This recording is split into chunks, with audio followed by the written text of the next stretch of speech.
Hello everyone, I am Dr. Sahil Chavda. I have completed my fellowship in arthroscopy and sports medicine under Dr. Manu Bora sir last month from 1st August to 31st August 2025. In this last 1 month, I have seen ample amount of cases of knee and shoulder arthroscopy.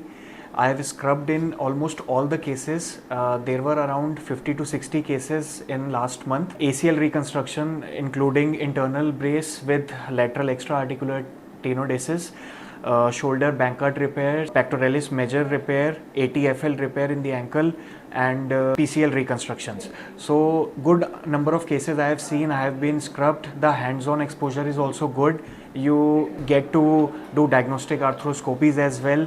And overall it was an incredible journey because I belong from a government institute where arthroscopy exposure was not that good, and in last 1 month I have learnt a lot. Sir is very keen and very eager to teach.